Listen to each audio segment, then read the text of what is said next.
Hey, my name is Peter Wallace, and I did my dubious treatment on homeopathy.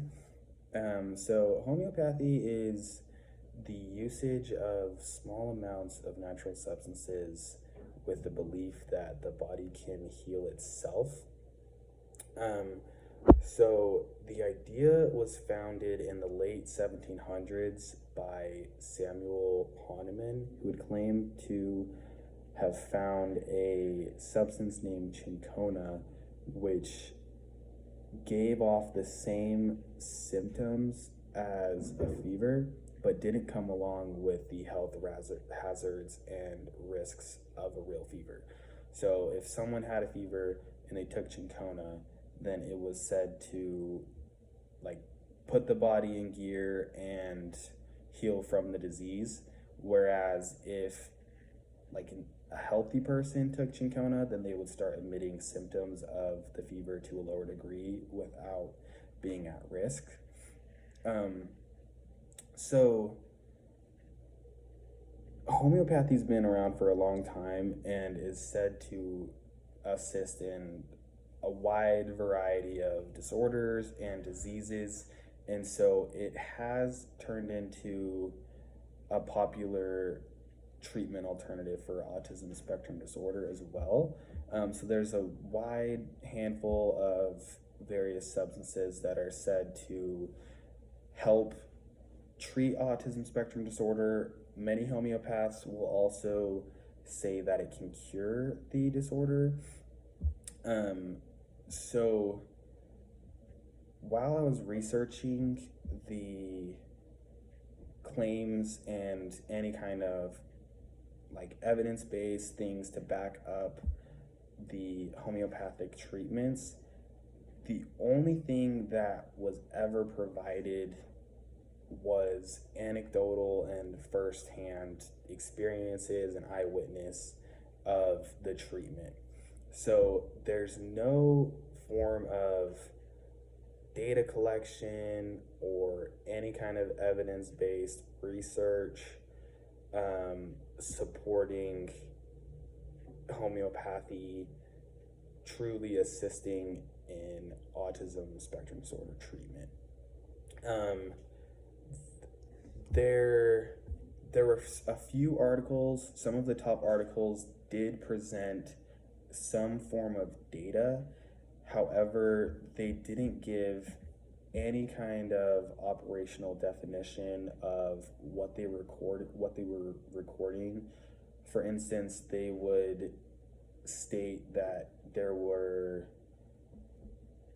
was more engagement through the learners who were on homeopathic remedies versus not, but they wouldn't give any kind of insight on how they were scaling that or what kind of data collection methods they were giving. Um, so there was no viable data other than just the anecdotal. And then out of all the most popular research, they would present no form of data once again, and then they'd give off claims of, for instance, they would say permanent control of complex neurological autism spectrum disorder in children can be accomplished by regular and sincere homeopathic treatment and will definitely provide improvement of autism symptoms. So they're giving off general statements saying that it'll definitely provide improvement. This is one of the most popular articles for homeopathy for autism.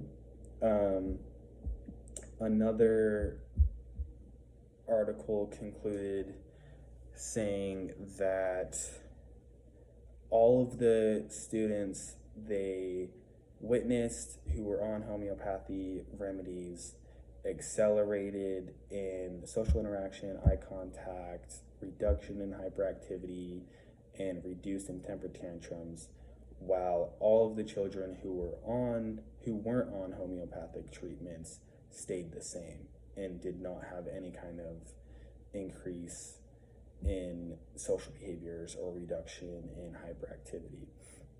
So there's plenty of general statements and statements that cannot be backed up through any of the research. So the counter argument for homeopaths who push for homeopathic remedies argue that anecdotal and personal experiences are relevant and should be considered enough to display homeopathy as a reliable treatment. However, with the availability of treatments that are evidence-based and have data to showcase the impacts, there are alternative treatment options that will assist the learner in a more effective manner. Homeopathy is implemented and said to lower problem behaviors and increase the frequency of independent skill-based behaviors, which applied behavior analysis is evidence-based practice that is a viable alternative to homeopathy, as it lacks proper research or any kind of evidence-based research. So at the same time, as homeopathy does not inflict safety concerns or have any history of inducing trauma to the learner, the implementation of applied behavior analysis potentially alongside homeopathic remedies may be a beneficial compromise for caregivers or parents who are interested in giving homeopathic treatments to their learner. The bright side is that there aren't any real hazards that can come along with giving it a shot, but relying solely on a treatment that has no research to back it up as working, it would be suggested to at least enroll in some kind of applied behavior analysis therapy, potentially alongside the homeopathic remedies, or just opting to only do evidence-based practices such as applied behavior analysis. Thank you for listening. I appreciate it.